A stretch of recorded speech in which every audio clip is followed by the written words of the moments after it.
The question we are solving now belongs to test series 10. It is of signals and system subject. In specific, it belongs to frequency representation of signals. Please note that this is a linked answer question. As per the question, there are two signals f of t and g of t given as shown in the figure. F of t has a magnitude of 1 in the range of 1 to 3 seconds and g of t has a magnitude of 2 in the range of 0 to 1 second. If f of t has the frequency representation or the continuous time Fourier transform as f of j omega and g of t has the frequency representation as g of j omega, we need to find g of j omega in terms of f of j omega. From this data, we can say that g of j omega is equal to integral minus infinity to plus infinity g of t multiplied by e power minus j omega t dt.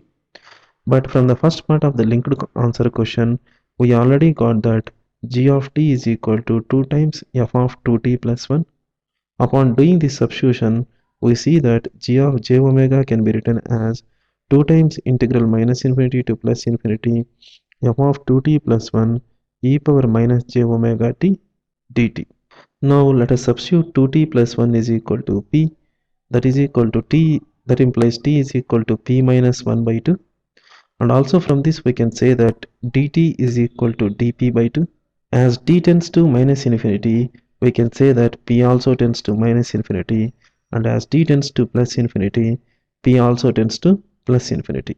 These two corresponds to the limits, and upon doing the substitution we see that g of j omega can be written as 2 times integral minus infinity to plus infinity f of p multiplied by e power minus j omega multiplied by p minus 1 by 2 dp by 2. So this can further be simplified as e power j omega by 2 multiplied by integral minus infinity to plus infinity f of p e power minus jp multiplied by omega by 2 dp. And this looks like the Fourier transform of, and from the definition of Fourier transform, this can be written as f of j omega by 2. So upon substituting the same, we get that g of j omega is equal to e power j omega by 2 multiplied by f of j omega by 2.